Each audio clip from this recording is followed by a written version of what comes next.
খুবই সুন্দর একটি ড্রেস, রোপের ডিজাইনটা থাকবে, কাস্টম একটা ডিজাইনের মধ্যে কিন্তু এত সুন্দর একটি ড্রেস। এই ড্রেসের পূর্বে আপনারা দেখেছিলেন পার্পল কালার, এটা হবে আরেকটি কালার। খুবই সুন্দর একটি কালারের মধ্যে কিন্তু প্রতিনিয়ত ড্রেস চলে আসছে, সম্পূর্ণ রেডিমেড থাকবে ড্রেসটা। বডি সাইজ 36 থেকে 46 পর্যন্ত পেয়ে যাচ্ছেন। এটা হবে ফ্রন্ট সাইডটা, এটা হবে ব্যাক পোর্শনটা, এটা হবে স্লিভসটা। দেখেন ফুল হাতা স্লিভসের মধ্যে কিন্তু ড্রেসটা আপনারা পেয়ে যাচ্ছেন। যদি পছন্দ হয়ে যায় খুব দ্রুত পারচেস করবেন। ড্রেসটির লং আপনারা পেয়ে যাচ্ছেন 43 থেকে 44 ইঞ্চিসের মতো ড্রেসটার লং হবে। নেক পোর্শনে দেখেন কত সুন্দরভাবে 3টি হ্যাঙ্গিং টার্সেল অ্যাডজাস্ট করা থাকবে। হাতার প্যানেলে এবং দামান প্যানেলে কিন্তু চায়না লেস ওয়ার্ক করা থাকবে।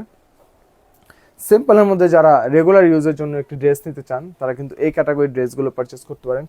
খুবই স্ট্যান্ডার্ড মেনটেন করা এই ক্যাটাগরির ড্রেসগুলো, সেলাই ফিনিশিং থেকে শুরু করে সব কিছু বেটার। আপনার এই ড্রেসটি নেওয়ার পর আপনার কাস্টমাইজ করা বা সেলাই করা বা চাপানোর কোনো প্রকার ঝামেলা থাকবে না, কারণ এই ড্রেসগুলো আমাদের অভিজ্ঞ যে মাস্টারগুলো আছে তাদেরকে দিয়ে আর কি সেলানো হয় বা কাটিং করা হয়।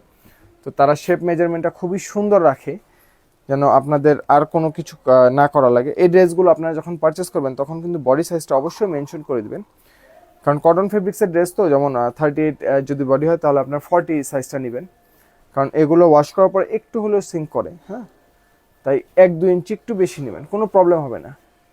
এটা হবে ড্রেসটির সাথে দুপাট্টাটা, জাস্ট দেখেন 2.5 হাত বহর 5 হাত প্লাস লম্বা একটি দুপাট্টা হবে। সফট একটা ফেব্রিক্সের মধ্যে হবে, ডিজিটাল প্রিন্ট করা থাকবে, রং ওঠার কোনো প্রকার চান্সেস নেই যেহেতু ডিজিটাল প্রিন্ট করা। এগুলো যদি ব্লক প্রিন্ট বা অন্য কোনো প্রিন্ট থাকতো, স্ক্রিন প্রিন্ট, তাহলে কিন্তু এগুলো উঠে যাওয়ার সম্ভাবনা থাকতো। যেহেতু ডিজিটাল প্রিন্ট করা তাই উঠে যাওয়ার কোনো প্রকার চান্সেস নেই। যদি পছন্দ হয়ে যায় স্ক্রিনশট দিয়ে ফুল ক্যাশ অন হোম ডেলিভারিতে বিনা অগ্রিম টাকায় আপনি প্রোডাক্ট চেক করে তারপর সম্পূর্ণ টাকা দিয়ে পারচেস করতে পারছেন। সকালে ভালো থাকবেন, মেহেকের সাথেই থাকবেন। আসসালামু আলাইকুম।